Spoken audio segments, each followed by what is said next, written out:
All right, in the Star Wars movie idea, during the fight, Wesley Snipes' character ain't got to die, actually.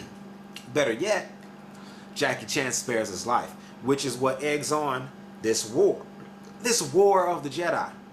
Battles where you love 30 plus characters who all got lightsabers, are badasses. And we can get so many celebrities in on this shit. I mean, of all shapes and sizes and everything, that use the Force and all got unique specialties. And they fight in this war. Now, the way the Jedi and the Sith split off for real is because of the battle and the war that ensues. Those that are in the battlefield on the front lines, they take on a much more stricter code that separates and becomes what we now know as the new school Jedi code of they don't take on a wife, this and that. Because the original ones who fought in war constantly were on the go defending the galaxy. The soldiers couldn't. They had no time for marriage and home life because they died so damn often. They were at war with other Jedi. In this original battlefield of all Jedi and a few regular niggas with guns, mostly Jedi though, you know what I mean? Right, it's going to be this, you know, because remember, they got thriving schools. They're competing. And politically and sides of the Force in different areas of the galaxy, two different sides of the galaxy. They live very far away in their halves of the galaxy, hence they went so long without noticing each other. But Jackie Chan realizes at the moment of enlightenment while he's fighting, you know, at first in the beginning, he beats, you know, the master Wesley Snipes. And Wesley Snipes is like, damn, you know, so he goes through the galaxy with this technology that his people on one of his many planets developed to gather more Force energy. They was like, wow, we heard you lost, master, you know, we're really sorry to hear that. We made this, you know, what you call the Force energy. Now, you know, we never had a name for it before, so we never, you know, realized that was what was floating in the air. But these scientists discovered that we can actually detect it in the air, the particles of it, and we can actually now collect it. And when doing so, maybe we can now infuse it into your body, you know. And then by the end of the movie, they do that. He infuses himself with a bunch of Force energy, but all through the movie, he's collecting it. Jackie Chan notices him. He's doing it. He's doing it on the sly. He ain't telling him. Because he don't want him to know that he's trying to get strong enough to try to come back, do another sparring match. They do a friendly spar, but they fight hardcore. And Jackie beats him. And then, you know, Wesley Snipes is like, all right, I'm going to get stronger. And then the biggest part of their philosophical difference that leads to later, Wesley Snipes disagrees and thinks that fighting with your aggression, your anger, your emotions, you need it all to get stronger and using any means necessary. Whereas Jackie Chan is like, nah, that self-sacrifice is what saved him and helps him beat Wesley Snipes in the cave scene or the Jedi, the Sith temple scene where they in a Sith temple. Sith are everywhere and only a handful of the fucking Jedi damn show up to fight. Hence, you got enough niggas for reasonably to be defeated by, you know, Tony Jaa, Jackie Chan, and Michael Jai White and Kevin Hart. You know what I mean? Like, right, you got some straight up hardcore battle. Plus, they need at least 1 or 2 female. You know what I'm saying? So there should be maybe a good 7 to 10 on the Jedi side. Maybe a good 10. And then a good, you know, 30 plus on the Sith side. Now, the reason people gonna know why aren't anybody when Wesley and Jackie Chan fight, they're at a mastery level that's gonna be so high that to show their level, you gonna in every movie have a good 30 plus superstar characters that you gonna come to love and know and see how much of a badass they are via their training in the Jedi school, right? Then, as they show off their skills and they do little missions on certain planets to help do this, get cargo to a place, this and that, and the Jedi are just doing, you know, the ones that go to the school, they're like, they do a little bit of everything. They're like police, they're like security, they're like the military. They do a little bit of everything in this part of the universe in this particular time. So they're just the most elite trained versions of it. Whereas in the later future, there's so few of them, they become monks. And the monk sect exists there. But, you know, their other sects exist of the Jedi where they all got their own philosophies of what to do with the Force powers. Then these two groups, like the political party or Republican Democrat, they become the dominant groups that people split into, just like in our current political system, you know. And there's other groups. So we're going to learn about other groups of Jedi in this movie. We can open up doorways to side movies and spin-offs. Like I saw online, people talking about the Gray Jedi have a code that just says, yeah, you can use whatever means necessary, using both, light and dark side of the Force. You ain't got to be either or. You can use a little bit of both, take the strengths out of both, and, you know, right.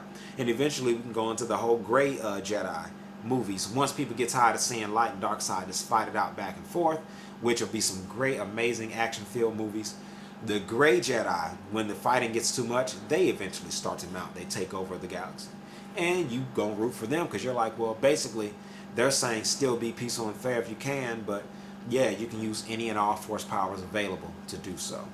And yeah, let the people vote, but damn it, don't use your spin control to sway the ignorant into believing in your shit. The great Jedi have a great philosophy too that it's going to be definitely some people going to be like, dude, I agree with that shit. But in the philosophy here, though, that's going to be the split on Jackie Chan, Wesley Snipes. Jackie Chan's at a moment where Wesley is beating his ass. Like, in the movie, he comes back, Wesley coming hard as fuck. Jackie is losing. Everybody else in the room fighting, but nobody's touching them two niggas in the center. Because they know, especially now, Wesley Snipes already told this whole camp, don't none of you niggas touch us. Me and him finna fight solo. I need to, know for sure, did y'all really infuse me with more force power? And am I strong enough to beat him now? He finds out he is. He's taking it to fucking Jackie Chan.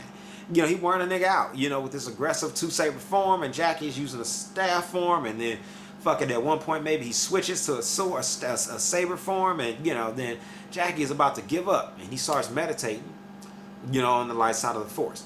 And in doing so, right, Wesley's about to kill him, and then he fucking right then has his moment of enlightenment. Right when Wesley's about to strike him and the saber is about to hit him, slows down.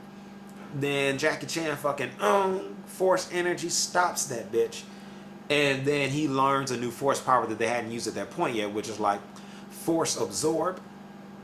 And then he learns to do another element of it that's like force absorb and a counter, where he absorbs the force energy from Wesley Snipes' lightsaber. Wesley Snipes has a unique mastery form where when he's swinging his lightsaber, he's throwing force energy with it. Jet Li throws electricity with his force swings because he's the electric master. And Wesley Snipes throws a force push type of energy. In addition to, that sonic boom shit that goddamn Gaio does, Wesley Snipes throws that shit too when he swings his lightsabers. So that's what's making him take it too. It's a slicing, like when he slices and swings, a fucking sonic boom flies out that also has to be blocked with force energy in addition to, Now Jackie Chan gets exhausted in the fight because of that. Because he ain't got the extra force energy like Wesley Snipes now does to keep up with attack that does. He can block and counter and fight with Wesley all day. They both on the same mastery level. What Jackie Chan just got a different type of kung fu that he's able to defeat Wesley Snipes with. However, in this fight, he loses because, he's exhausted from taking all this extra, he's blocking way more than usual from two lightsabers instead of one. And, it takes way more force energy. So he's exhausted, more so, not from the fight, all the force energy being thrown at him. And he's exhausted. So then, his three students, Michael John White, Kevin Hart, Tony Jaa, they all they noticing it, but they know not to interfere. They know that Wesley Snipes will kill them. They can't do nothing individually. And if they attack together, Jackie Chan already told his people, don't interfere, let us face together, They letting it play out. They respecting both of their master's wishes. Right when, and then that's when the cool shit happens. Jackie Chan defeats Wesley Snipes. Wesley Snipes retreats along with Zoe Saldana, my character, Jet Li, and Donnie Yen, Ip Man's character. They all then the big flash of lightning happens. Jet Li and them, they all retreat and go, all right. Because Jackie Chan pulls out some Last Dragon and starts glowing shit. And, basically he's, the whole room realizes, oh shit, his level of mastery of the force has hit a new level that we ain't at yet. We got to get the fuck out of here. And that's when it leads to this level of, okay, they unlock Force Rage. The only way to compete with Jackie Chan's level of mastery, instead of dying out, Wesley Snipes can retreat. And then he develops this new philosophy in the second movie, or this long-ass movie, basically, where he's like, all right, if you meditate a certain way and focus on your energy, your anger, his anger of being defeated, and he was humiliated, he was winning, then he lost. So then now, with his anger, he comes back, and he's got the Force Rage, that red lightning that surrounds the dark side users. And then he uses that shit, and he realizes, wow, I'm so much stronger with this shit. I'll do more than tire him out. I can kill him. At that point, we'll say he kills Jackie Chan's character. Jackie Chan, of course, that's where the philosophy of I'm even stronger in death than I was in life comes to play. He starts communicating in death because he knows it comes down to a point where basically they each somebody got to die. And Jackie Chan ain't willing to kill Wesley Snipes. Wesley is only willing to kill Jackie Chan. So then Wesley Snipes kills him to prove his shit, and because he got something to prove. And of course, keep in mind, he's just trying to win. And in life, all he knows from his system of capitalism and competition is what fuels. So all that drives him in life is competition and fuel, to be the best, the winner. You know, because in life, if you weren't the winner in the bed, then you sucked and you were poor and you were going to go hungry and probably die in the streets. You know, a poor whelp and a nobody. And so he's hardcore about that shit and all about that shit. You know, so hence he does it. And for him, it ain't nothing personal. He just has to prove, and then also he's trying to prove that his school is the best. And just keep in mind, this is philosophy, this is a school, and this is how they're running and policing the whole galaxy that they're now governing. So Wesley was doing it for all these reasons. Jackie Chan was doing it to uphold the philosophy of his galaxy. No, we don't do that. And then he proves to his people, hey, we really do tap into another level of the force that's even greater. Remember, I sacrificed the first time and I blocked it. This time, I'm communicating with you from beyond the grave. There's a lot more to the force that we don't know. We gon', you know, so the light side of the force gets an advantage in the knowledge in this point. They not only now have all the moves from the dark side archive, well, the moves up to the point of them philosophically disagreeing is now saved in there. So the original form, our form of the Sith, as far as saber style and force powers that the Sith use, is documented in the light side of the force. And how to use it is too. Hence, so many Jedi in later movies and in this one will see them vids and immediately, as people will later come to call it, become corrupted. Or just basically go, dude, I want to learn that shit. And they politically decide, yeah, I want to learn to do lightning, and that's cool as fuck. You know, people who are like, yeah, they agree with Wesley Snipes' philosophy of, I want more force power. Because Wesley goes back and tells everybody after killing Jackie Chan, hey, gathering more force power, being hungry for it, you know, that's how you win, that's how you be a winner. He's back there giving his speech, everybody's, yeah, they're cheering him on and Sith in, and they believe, yo, he's right. He learned the force rage, and then he defeated Jackie Chan, and boom, and that's how the Sith really starts going, and then the galaxy expands and triples in size. The light side of the galaxy, they're back there mourning Jackie Chan, etc., etc. At that point, that's when the dark side starts getting aggressive and getting froggy and start jumping to the light side of the force like, yeah, we can do what we want. We're going to just aggressively take your shit over. And then it becomes more of a defense thing on the light side of the force. We got to boom, boom, boom. And then the defense becomes battle strategy on the light side of the force once again.